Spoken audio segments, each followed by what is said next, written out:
The only metric of success that actually matters in life is, do you get what you want out of it? Everybody online is always judging other people for the way that they live, for how they spend their money, for what they do, for the choices that they've made, if they're overweight or underweight or not doing something. And none of that matters, because the only thing that matters is, what do you want? Figure out what you want out of life and find a way to get there. And I used to think that other people live their life wrong, but that's not true.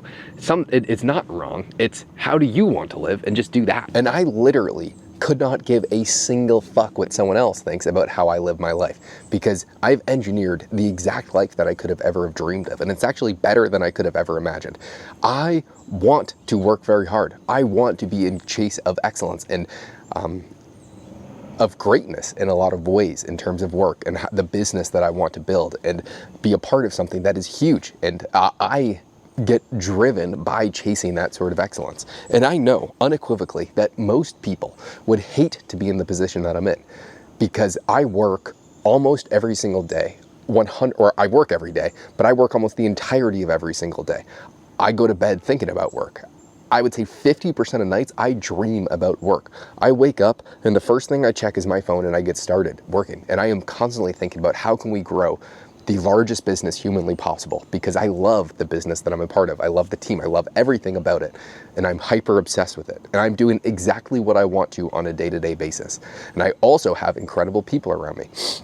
I used to think that success was on a multitude of avenues. I thought there was three main levers of success. There was the monetary aspect, and that's really just freedom. I've always been a freedom maximalist. I want to be able to do what I want to when I want to. I want to, if I go to the nicest restaurant in the city every single day because I want their steak, great.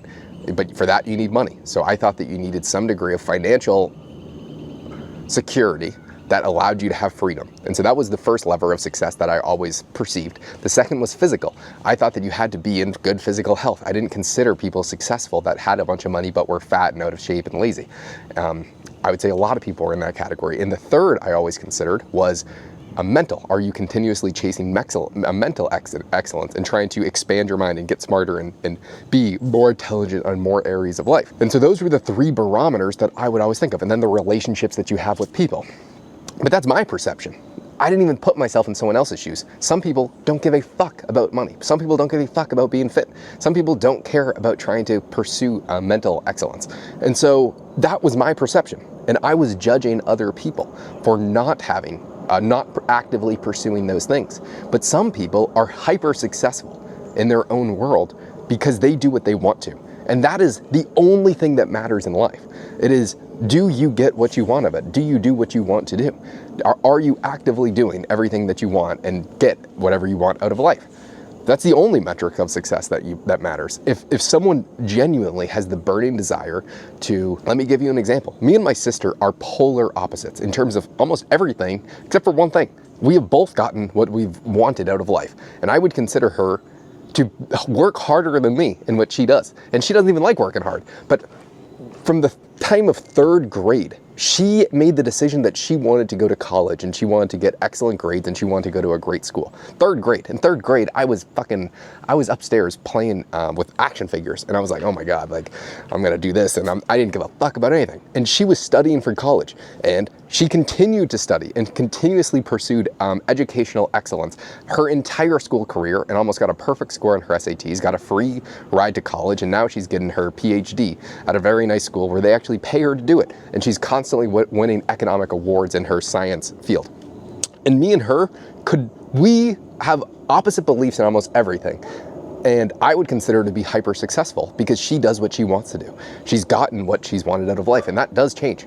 I mean, different stages of my life, I want to pursue different things to different degrees. But if you figure out what you want and then find out how to get there, I would consider you successful. My dad now, I would consider him to be very successful where he is. He's had a very hard life in a lot of different ways and made a lot of mistakes. And now he is like the most peaceful person ever because his life was so hectic and so chaotic for such a long period of time that now he just does not want to be bothered with any of that stuff. He literally just wants to be at peace and not have anything crazy going on. And he's like incredibly happy and content with where he is, which is something that I always have a hard time with, is being content where I am. I'm always wanting more, and I'm always saying, like, looking forward to the next goal. But that's what I want to do. I want to be in pursuit of complete greatness in a lot of ways. I look up to the people that were just in love with the progress of trying to grow something or trying to do something. And so that is what I have been pursuing, and I've been doing it, I mean, I would say quite well, because I've gotten what I wanted. And so when you actually figure out what you want, it's then just figuring out how do you get there. And that is like part of the hardest part of life. I mean, that's what everyone is always confused about. They're like, okay, what do I do? I don't know what to do with my life. I don't know what I want to be when I grow up. I don't know what I want to do when I graduate high school. I don't know what I want to do when I graduate college. So the first hardest battle is figure out what you want. And for me, the first step was figuring out what I didn't want. And I was crossing off the list of the lives that I foresaw for myself. And I said, well, I don't want that. I don't want that. I don't want that. I don't want that. And I stumbled after years of accidentally doing things into the business that I'm in love with. So once you figure out what you want, it's then finding a way to get there. And that's really the only barometer of success that I now have is someone doing what they want to do on a daily basis? And if yes, I would consider them to be very, very successful.